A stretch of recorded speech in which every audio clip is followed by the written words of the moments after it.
From Fox 8 Sports, this is the Overtime Podcast. From the Fox 8 studios in New Orleans, this is the Fox 8 Overtime Podcast. I'm your host, Sean Fazende, riding shotgun as he does each and every podcast. This is Andre Johnson. Junior. Do not forget the Junior. It's very important to remember the JR at the end of the name. Before we get into today's content, be sure to like, to share, to rate, to review. If you are watching us on YouTube, hit that subscribe button, get the bell notification for when we drop that fire content. And also, hello to the Gulf Coast Sports and Entertainment Network. Glad you have found us here. All right, Monday, new day. Thought it was going to be an easy day. But some news drops today based off of some comments from a highly prominent Saints football player. We're going to get into that in just a minute. But I'm feeling pretty good.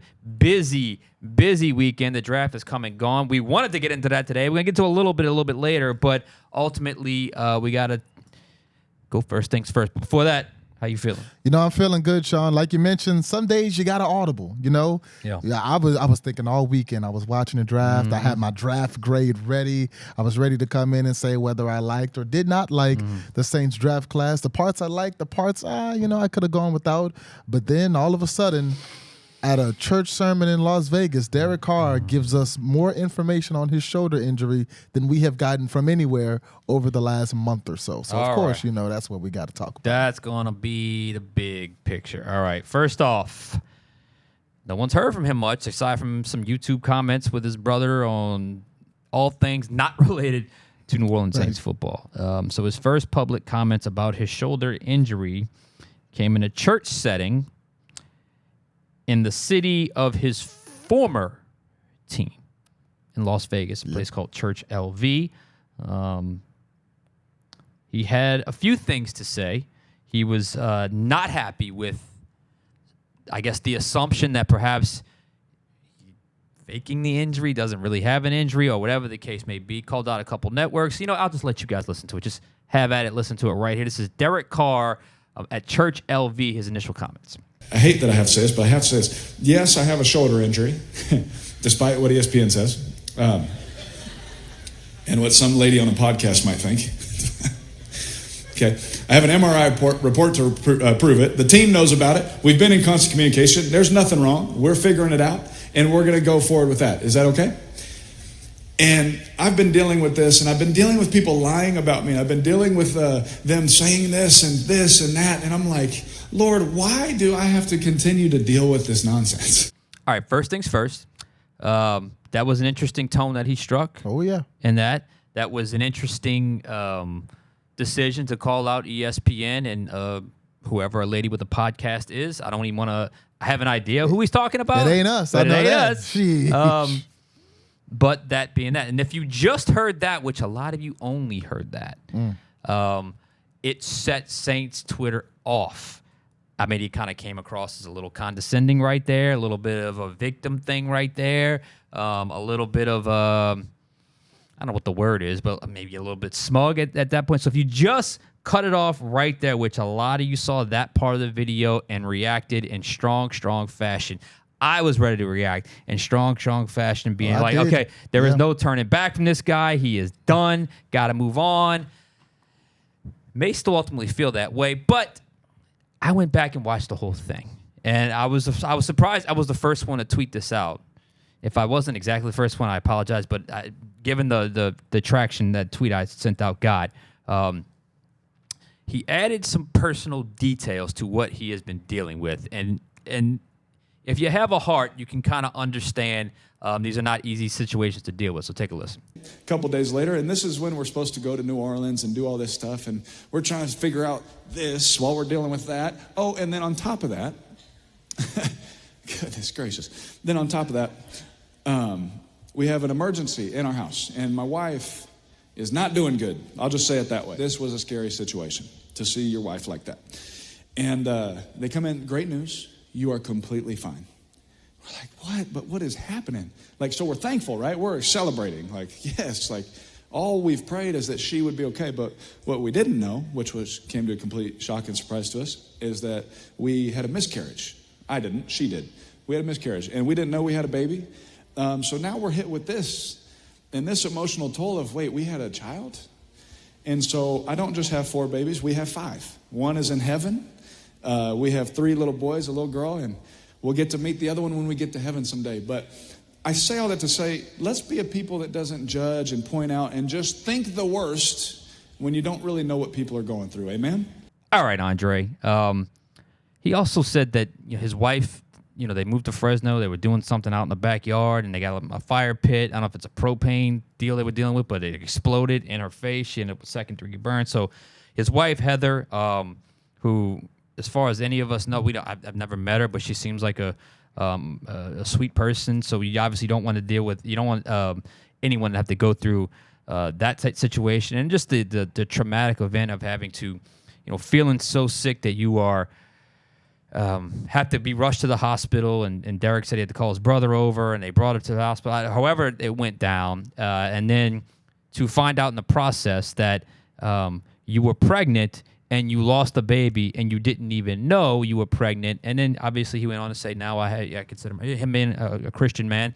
Now he has 5 kids. He has 3 girls and a boy. He'll meet the 5th when it's, up in heaven, whenever it's someday when he goes up. So, and the family goes up. So obviously he humanized it a little bit. And if you have a heart, obviously, it's a very, very difficult situation to be put in and to go through a traumatic experience. And I also think, just from a off-season standpoint of the feels like a lack of connection between the Saints organization and Derek Carr.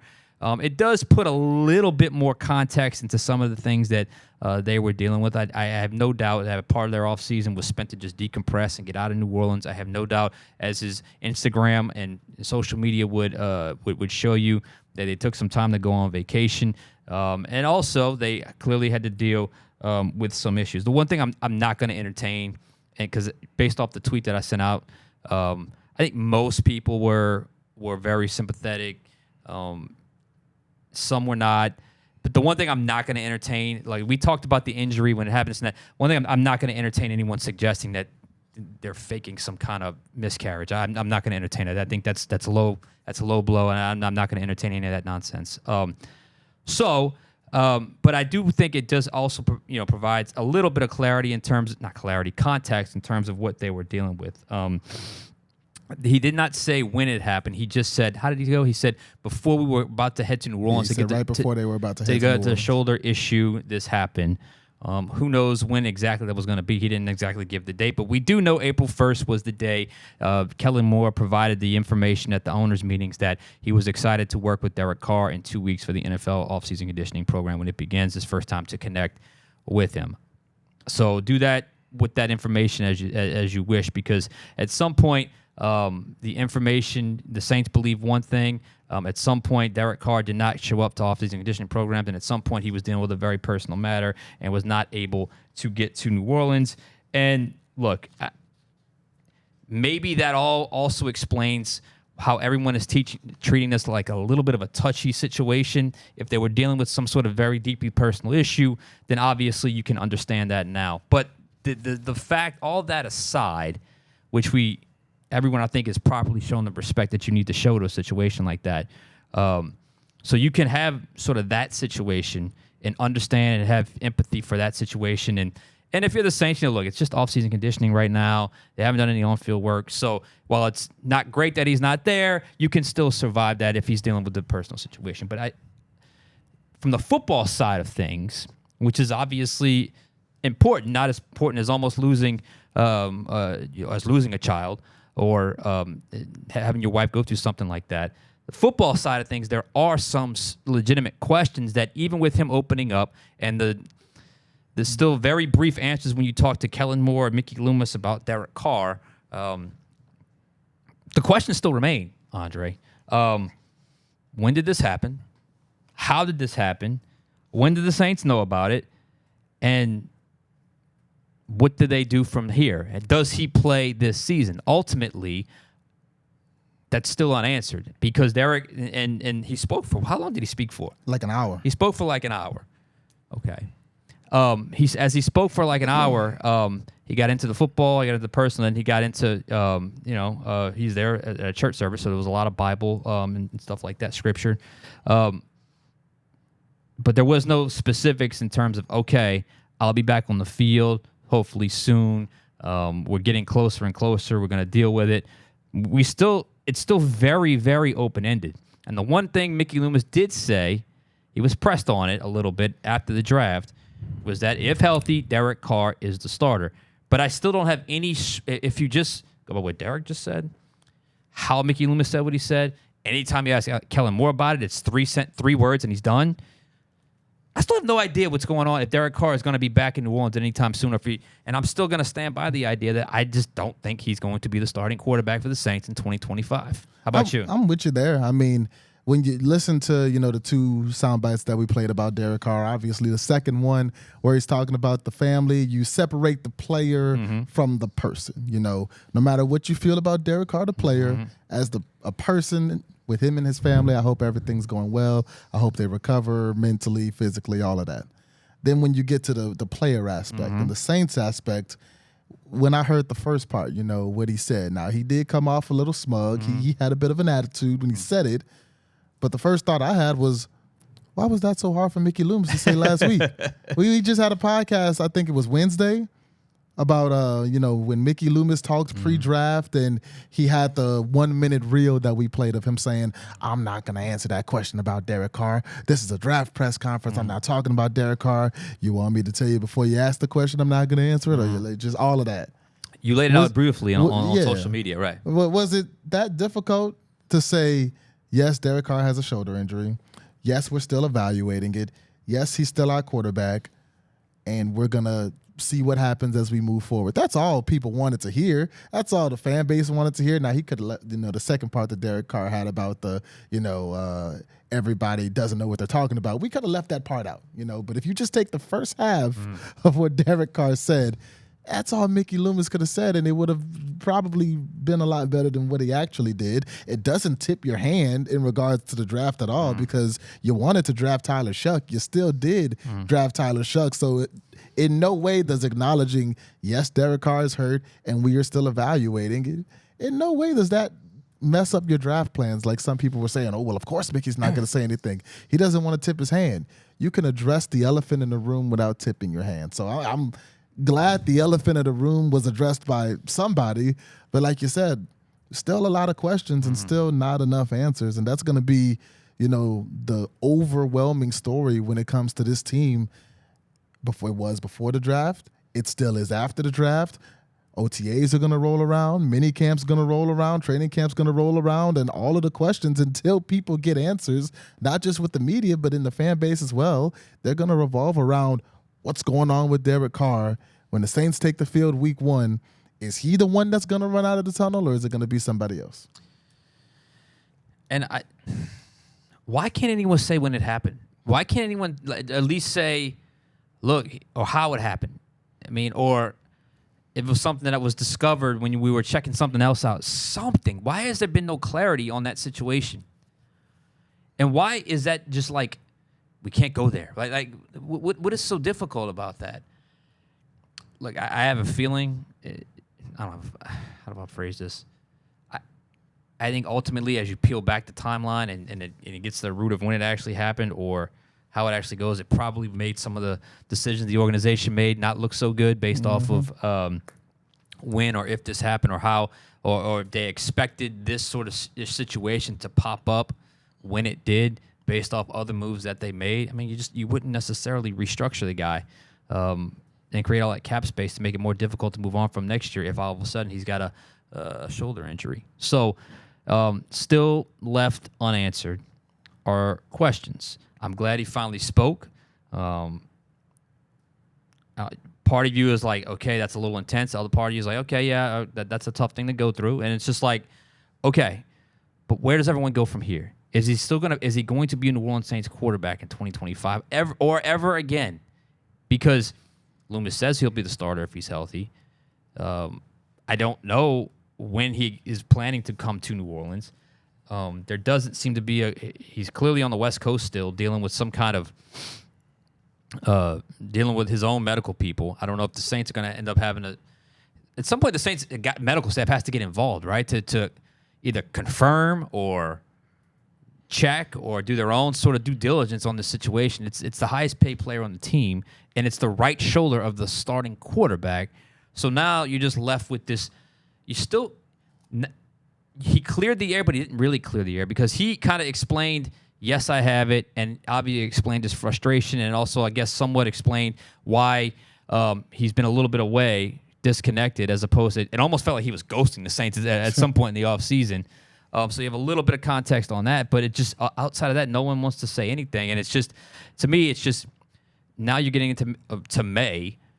Before you know it, training camp's going to be here, and you still have a major question at Derek Carr. And now, if you're the Saints, you have to prepare for life without him. I don't understand how you do it any other way. And they took a huge step with that in the draft, and that's where I want to go next. Because unless you have anything else to add on the Derek Carr situation, no, I was just saying. You just said actions speak louder than words. Yeah. So not a lot of words being spoken, but actions. Yeah. Were made on Saturday when the Saints drafted a quarterback that you were very high on in Louisville's Tyler Shuck. I was very high on him, and I got word late in the process that the Saints were very high on him. You know, this is an interesting rise for a player like this because this is a guy that I don't think I watched a snap of his in college. Like, that's so rare. Like, I don't think I watched a lot of, like, I don't think I ever remember watching I remember watching a little bit of Louisville, Miami this year. That was probably the only time I got to see any of him. And I guess when I bring that up is because when I got to the Senior Bowl, all the talk was about Jackson Dart. I think Tyler Shuck's name dropped a couple times. So then, as the process keeps going, and you keep hearing the name, you do your own research, and I start rewatching and watching, like, whoa, we really missed this guy. Whoa. Now, he's a little bit of a product of a weaker quarterback class. There's no doubt about that. But you watch him and you put on the tape, he has some elite traits. Not an elite player. He has some elite traits. Not a perfect prospect, but he's got parts of his game that will translate. And the one part that will translate to his game is, I've said it multiple times, arm talent. The ability to put the ball, spin the ball wherever he needs to go, throw every route on the field. And I think that's certainly going to be what they lean on. What was interesting was we had no idea stylistically which style Kellen Moore would prefer. I think we got our answer with Tyler Shough, who is clearly the big arm quarterback who can also move around a little bit. I guess, would you compare him closest to Justin Herbert of the three quarterbacks that he's had? Yeah, he's probably closer to Herbert than he is Dak Prescott or Jalen Hurts. I think he's probably closer to Justin Herbert. Skill set, not talent. Skill set wise, yeah. There's still a long way to go. So you watch him, and pick 40 comes. I thought they were going to have to trade back to the first round to get a quarterback. Didn't have to do it. Second round starts. Were you waiting? Because I was waiting for the trade up. I was waiting. I was waiting, but I was waiting to hear another quarterback's name. I know. I was waiting for the trade up. It didn't happen. And all of a sudden, everything just kind of develops right in front of them. They didn't have to move. They didn't have to do anything. And they were able to get their guy. From what I understand, they had him either as high or higher than Jackson Dart. I got to confirm that. But clearly they had him higher than Shedeur Sanders. Clearly they had him higher than the rest of the quarterback class. But they were able to stand pat at 40. And, you know, at 40, a guy like Shuck, I know the Saints Twitter went crazy because he's going to be 26 years old. But at 40, I think 26 is years of age is okay in terms of a risk, because I think at 40, you still got a little bit of you can get out of that if you have to. But ultimately, I think it fell into place. They got their guy. Now the debate's going to rage on for a long time, not just with the Saints, but for every team in the NFL not named Cleveland Browns. You passed on Shedeur to pick Tyler Shough. You passed on Shedeur, a highly efficient, accurate quarterback, to pick up a quarterback that had been in college for 7 years, 4 season-ending injuries, and while he has an explosive arm, it's not going to mean anything if he doesn't develop any down-to-down efficiency. That's where his next step's going to have to go. It's not going to matter at all if he doesn't have an ability to beat the blitz, which is the same problem Spencer Rattler had. That's the biggest flaw seen in his tape right now. So let the debate begin, but I do think the Saints got their guy. Kellen Moore got their guy. They had the pick of everybody they wanted outside of Jackson Dart and Cam Ward, and Tyler Shough was the guy they chose. What you got for me? I didn't like it. I'm sure you did. I'm going to be honest with you. I didn't like it. You know, Tyler Shough, you mentioned it. He has superior arm talent. Sure, he can make every throw on the field, but he comes with a lot of red flags. And those red flags, to me, kind of overweighed the green flags when it came to his game, specifically the flags about his age and the flags about his health. You know, and even just like people would argue the level of competition that Shedeur played against. Obviously, the ACC is stronger than where Shedeur was, but it's not the SEC, it's not the Big Ten or anything like that. So I think, you know, the level of competition that he faced, you could bring that up with Shuck just like you could Shedeur. And I think when you look at their resumes, because it's going to come down to history is always 20/20 vision. They're going to look back on this pick, and they're going to say the Saints, who needed a quarterback more than anybody in this draft, had the option between Shedeur Sanders and Tyler Shough, and they chose Tyler Shough. History may go on to say that that was a great pick. History may say that the Saints and many other teams made a mistake by passing on Shedeur Sanders, because Shedeur Sanders falling to the 5th round, that was mind-blowing. It's not about football talent. You know, you can fall out of the 1st round when it comes to football talent, maybe out of the 2nd round when it comes to football talent, but if you think Shedeur Sanders fell to round 5 because of a football talent thing, I got a beach house in Lafayette I want to sell you, because, you know, I think there was a lot more involved in that decisions from upstairs that certain NFL reporters have, you know, touched on. But ignoring that, Shedeur versus Shuck, that's going to be what it comes down to, you know, for the New Orleans Saints. They picked Shuck. We'll see what kind of prospect and what kind of quarterback Shedeur Sanders evolves into. But I think that the Saints should have picked Shedeur. I was fine with them taking him at 9, let alone him falling to 40. You've got the pick between him, Shuck. You could throw Milroe in there as well. Chance, yeah. Milroe was around if you wanted Milroe. But the Saints, we touched about it, they did a lot of work on this second tier of quarterbacks, from Shuck to Milroe to Ewers, and they liked Tyler Shough. I think he comes with a few more red flags as a quarterback than I would want.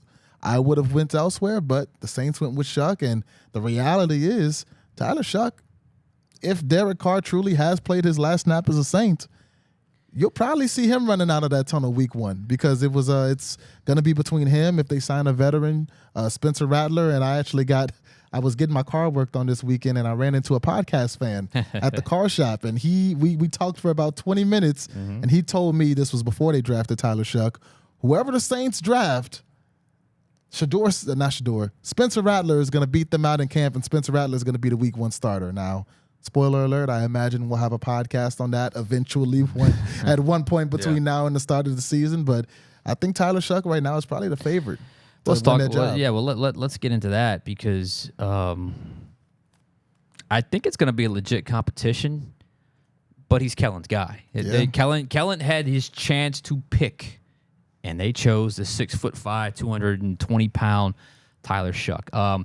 My plan today was to go back and film study a couple of more Shuck's games. I was getting through the Notre Dame game, and he made some plays, some throws in that game. With him, though, it's got to be down-to-down efficiency, not always the boom-or-bust explosive play. He does have just natural arm talent, the ability to power throw it some strength, but also some touch. So there's a lot to like, and it's going to play out in front of us, and now he has to learn.